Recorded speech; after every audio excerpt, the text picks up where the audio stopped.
1, 2, 3, 4, 5, 6, 7, 8, 9, 10, 11, 12, 13, 14, 15, 16. Okay.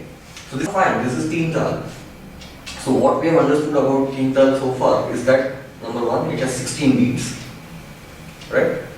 Number 2, it has 4 sections, and each section has how many beats? 4. 4, good. And number 3, we have understood the Tali and Khali sequence, that the first 2 sections have Tali and third section has Khali, fourth section again has a Tali.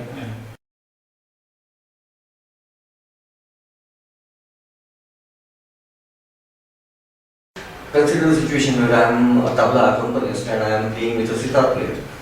So the sitar player would play a melody. For example, if he plays a melody in Teen Tal. So now the purpose of my accompaniment is to keep a reference. One for sure is to keep a reference of the Teen Tal cycle, so that he can improvise on top of that. So in an actual concert, if you see, it's like the tabla player keeps the reference of Teen Tal and the sitar player would improvise. Then there would be turns where the tabla player would improvise and the sitar player keeps playing the constant melody, which represents a 16-beat cycle again. So now we have learned how to represent the Teen Tal on clap. But if you are a tabla accompanist and you are sitting on the stage with the tablas, you are not expected to sit with the tablas and do this. That's for the audience to, do this and keep a track of the cycle. For you, you are supposed to play the Teen Tal on the tabla. So there comes the concept of theka. So there is a standard set of strokes or syllables to be played on the tabla to represent Teen Tal. Okay. And that standard set of strokes or sounds or phrase is called as theka of Teen Tal. And it's universal. It's not that every tabla player would come up with his own version of Teen Tal, which is 16 beats and has 4 sections. Teen Tal and theka goes like dha, din, dha, dha, din, dha, dha, din, dha, ta, din, dha, and 1 again. So it's a 16-beat cycle. The theka goes like dha, din, dha. That's the first section. Second section is same exactly. Dha, din, dha again. And now comes the downbeat, khali. Dha, din, ta. So, dha, din, ta. So you see that there is no bass there. Dha, din, ta.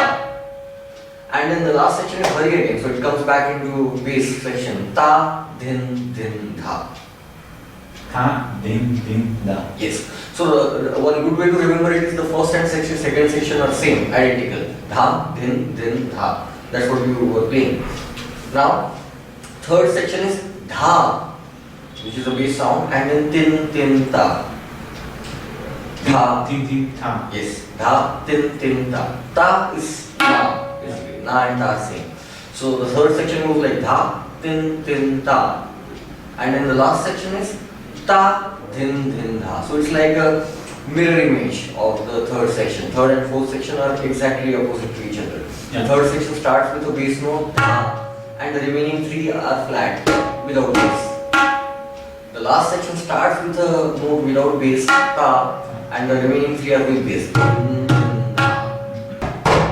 1, 2, 3, 4. Dha, din, dha, dha, din, dha, dha, din, dha, ta, din, dha. So let's try saying it first. Just keep the beat and say it with me. 1, 2, 3, 4. Da, din, da. Da, din, da. Da, din, da. Ta, din, da. Very good. Now let's try doing that with the clap. 1, 2, 3, start. Da, din, Da, da. Din, da. da, din, da, and ta, din. Din, da. Let's do it again. We'll do it slowly. 1, 2, 3, 4. Da, din, da. Da, din, da. And da, din, ta, ta. Da, din, da. Perfect. Da, din, da. Da, din, da. Ta, din. Da, din, din, da. Mhm. Da, din, din, da. Very good. Now, the sound din, this stroke is quite delicate by itself as compared to So din is not so strong. So to give it some body or some volume, you would play a K on the left one with din. Mhm. Not with ta, only with din. Right. So that makes it ta, din, din, ta, ta, din, din, ta, ta, din, din, ta, and ta, din, din, ta. Okay. Give it a try. Da, din, din, da. Da, din, din, da. Da, din, din, da. Da, din, din, da. Very good. So now I'll play it one more time and I want you to observe the movement of my right hand and tell me if you can see some pattern.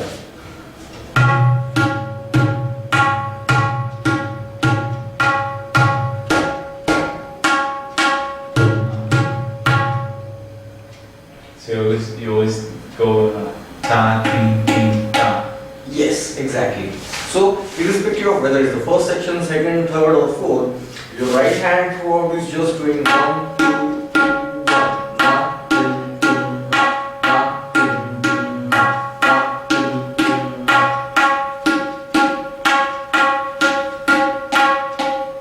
Yes.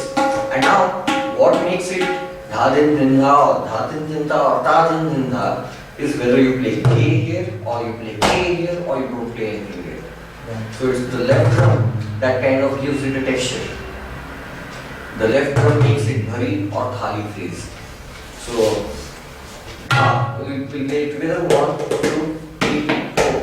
Dha din din da, dha din din da, dha din din da, dha din din da.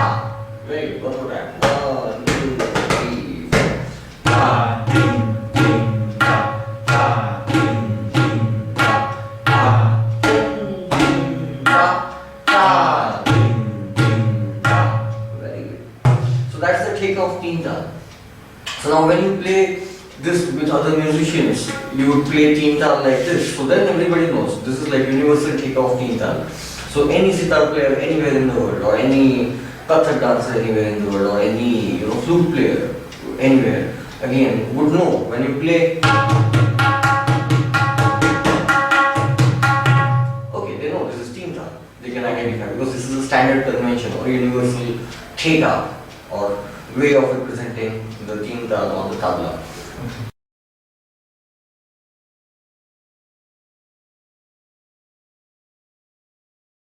But now that does not mean you just keep on playing the same 16 strokes throughout the performance, because then it would become quite monotonous and it wouldn't be so interesting. So you have freedom to kind of modulate and kind of like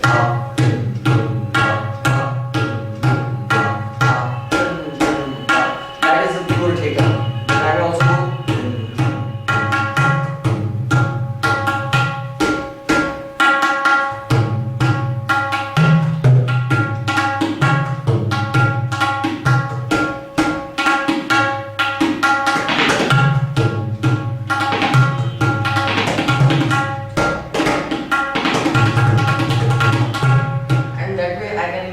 small phrases here and there towards the end or towards the end of the section, or maybe I can introduce a tihai and then come on some to make it sound interesting. And I would do those variations based on what the other musicians are doing.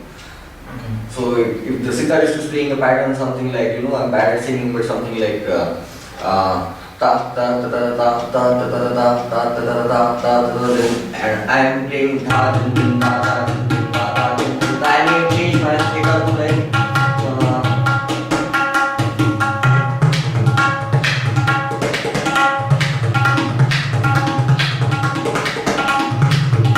to match the pattern that other musician is playing whom you are accompanying. Okay. So that is a good habit as an accompanist. So, but then yes, there is a limit to it. You should not spice up the theta so much that it no longer sounds like teen tal. So it's like you write in English. So your handwriting, you may there is a standard way of writing the letters of an alphabet A, B, C, D, and so on, like it is printed. But when you write, you wouldn't write it like that. You would kind of curve your letters and join them, and you will have your style to make it decorative and make it look beautiful. So the similar way, the teen tal, you could do that. But if you curve a letter so much that it does not look like it is supposed to be, then it will be difficult to read. Yeah. So it's the same thing with the teen tal pure theta and teen tal modified. So they modify it to an extent that it still sounds like teen tal. So there is a boundary that you should not cross. And it again depends on the understanding between you and the other musician. So when we are playing, the sitarist could not totally rely on the tabla player for getting a reference. The sitarist could have his own cycle going on in his mind while he is improvising. He would keep a track in his mind of 1, 2, 3, 4, 5, 6, 7, 8, 9, 10, 11, 12, 13, 14, 15, 16, 1 again. So then, if he is really strong at keeping a track of the cycle, and so are you, then you can go on improvising parallelly with whatever he is doing, trying to follow the patterns or match the patterns that he is playing. And then eventually you would all, both of you, or if there are more, come together on some, Yeah. which is the first beat. So that is thrilling and exciting.